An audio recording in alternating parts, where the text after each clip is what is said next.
The one thing all of my mixed media projects have in common, whether they are large scale that take weeks or really super quick cards, is that they all use color.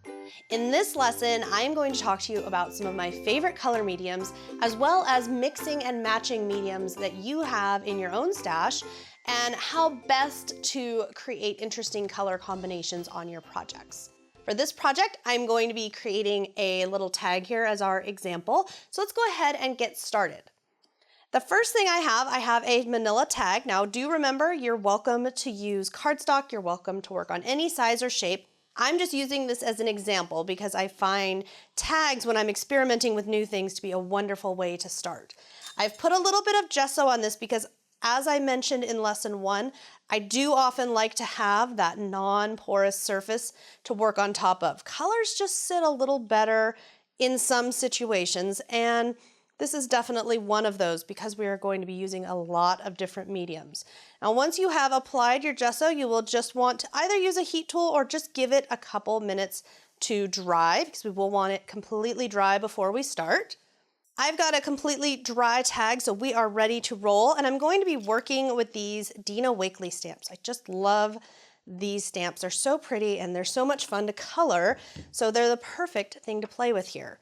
Now, I am using archival ink. I strongly recommend archival ink because it will not react with any of the water-reactive, water-soluble mediums that we're going to be playing with. You want to make sure that the ink has a moment to dry so that it does not react, so that the ink does not spread or bleed.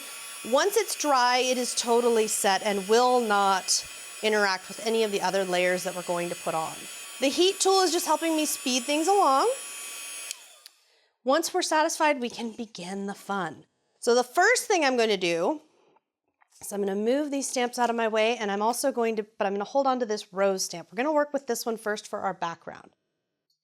So with this rose stamp, I'm going to demonstrate the first kind of color mixing that I like to do, and that is color mixing onto a stamp. So for this one I'm going to use some Prima oil pastels. These are a great color medium on and off the project. I personally find that I usually like to mix them either by going onto my mat like so and then adding water or mixing with other colors, or they're fantastic for coloring stamps. And that's what I'm going to do right here. I'm going to apply this to my flowers, and you could add more colors if you would like. I don't like to mix these off project like this directly with other color mediums, and what I mean is I don't like to put other types of color on here because these are so dry and the way that they're heavy and dry, so I find that it's better if I'm going to mix them, either mix them over here directly, or the other kind of mixing that I like to do, I've got some Distress ink. This is Mowed Lawn. And I'm going to color the leaves of this stamp with Distress ink.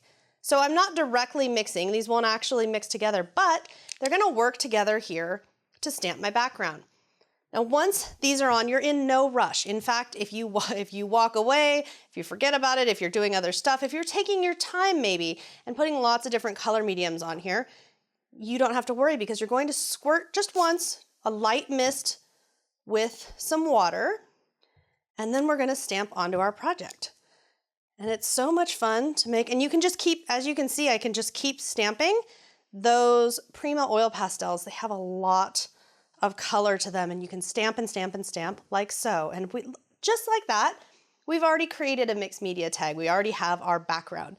So that's one style of color mixing and matching that I enjoy. They're both nice color mediums. They both stand alone. They also work well together. Now we're going to work on our lady here, and I'm going to share a couple other suggestions and a couple other options. So this time I will do the oil pastel directly onto her hair, just a little bit, like so. Then I'm going to take some paint. I'm going to take a couple different paints actually. I'm going to take some white gesso, and I'm going to do this onto the mat. I'm going to do this onto the mat so that I have a little more control over what is going on to the project exactly and what's happening here. Now, if you're happy with the consistency of these paints, go right ahead. If you want it to be a little more loose, you can spray it with a little water. I'm going to mix these two together so that I get kind of a milky wash of gold. Isn't that beautiful? And then I'm gonna go in here, I'm gonna make sure I don't have very much initially. And I'm gonna go in here and I'll just pick, I'd rather start with just a little bit and add more as desired. And I'm just gonna go in here and mix it with that oil pastel that's already on there. Now, because of the gesso base, this is really going to mix nicely because it's going to be sliding over the top instead of absorbing into the paper. These colors, as you can see, because I've added the gesso and the paint, it's a little more opaque. If it gets to be a little too much, or if you wish there was a little bit less, take a paper towel or a towel of some kind and dab it. That will do two different things. It will take some of the color off, but it'll also add a fun texture for you.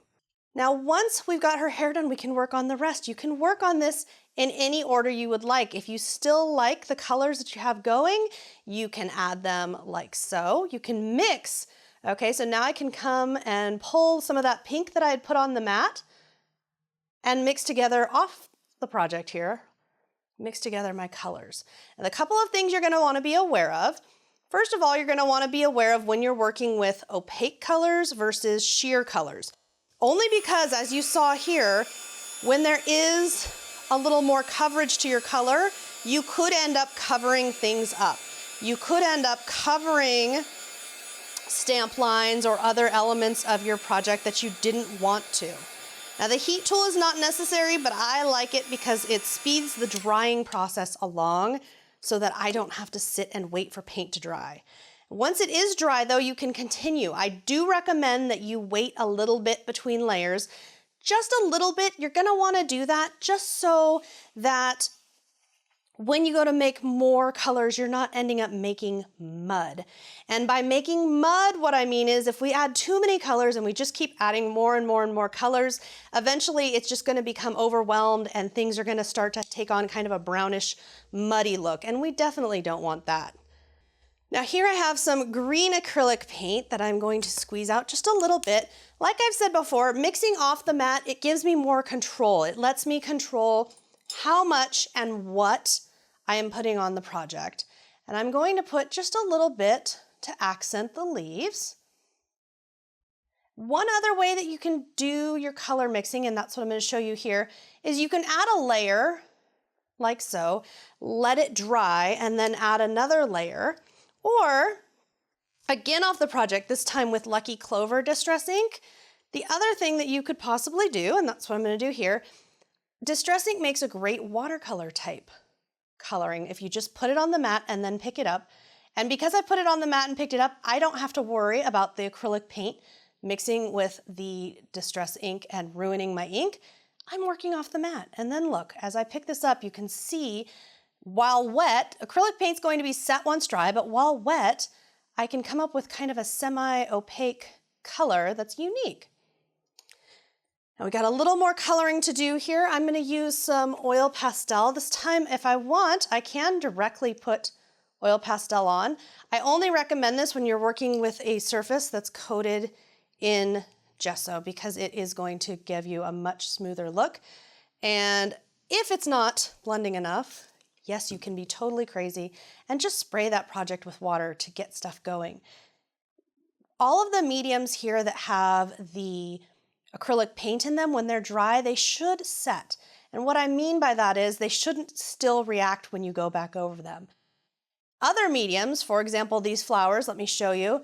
If I come in here right now, I can blend this because those mediums are not set once dry. And it is good to make note as you create what mediums set, what mediums don't, so that as you continue your creative process, you do not end up working with something and making a mess just because you forgot one medium was going to set or not. Now our last step here, well, we had two more steps. Let's do some more pink here. This time we'll go back in with some oil pastel, but I want to change the color a little bit, so I've got some spray stain. You may notice I'm mixing generally only 2 colors at a time. There's usually not more than 3. 3 would be an exception perhaps with a paste or a gesso. I'm going to use some Prima oil pastel, and this time I'm going to pull out some modeling paste. And you may notice things are getting messy here. It's bound to get messy. It's very hard to do stuff and not make a little bit of a mess. But don't worry about it, because it's all of this stuff, because it is all water reactive, washes off very easily. So for this, I'm mixing the paste with the color here on the mat. And it's gonna be a unique color because I've got two different pinks. This is an example of when I want to create my own color, but I don't quite have the color I want. Mixing and matching is always a good idea. Now, one product that we haven't used here, but is definitely a great one to consider, is watercolors. You can place watercolors like I did the distress ink, or like I did the spray stain. You can use watercolor palettes in that way. Now, once we've mixed, you can see how nicely the palette knife mixed that beautiful hot pink up. The difference here, the paste versus, say, a paint or something looser, this is going to give us a very heavy, thick color. So we can actually, when we color now, we're gonna get color, but we're also gonna get texture, which is, I am always a fan of adding texture to my projects. So now when we add color, not only do we get that great color, we're also getting some really fun texture as well, as you can see. So we can add there. Do I want the paste up in my flowers? I think I just want that over here on the shirt, because I don't think, with all those little black squiggly lines, I don't think I want such an opaque color and so thick of a paste to be up there in that area. But you can see how much fun and how much we could use stencils. My goodness, our options are limitless. But as you can see, with just a couple of color mediums, we've really gotten a lot of variety. Now, for our flowers, we could go and directly color. This final tip here that I want to show you. When you're coloring, this is a water brush. So there's water inside, and then as you squeeze it, the water will come down to the tip. I always like to check it to make sure it's clean. What we can do is dry it off a little if needed, but you can use a water brush to dilute color. So if you have a really strong pink like I did here, and it's a watercolor or any water reactive medium, you can then just add a little bit of water, and that will just kind of mellow out your color there. As you can see, easy, so much fun, and there's so many color options that we can mix and match and make a mess with. What you have will determine which ones you want and what kind of project you're making, whether you want a more full coverage, whether you want it to be sheer. The parameters of your project, that's gonna determine what color mixtures you're gonna wanna make. But as you can see, you've got plenty of options. And if you don't have a big non-stick mat, I do recommend getting one. But if you don't have one and you wanna create right now, get some plastic packaging or something else that you can mix on, maybe a plastic plate, disposable plate, something like that, and mix your colors onto there. That will work as well. Now that we've got some colors, it's time for us to add some texture.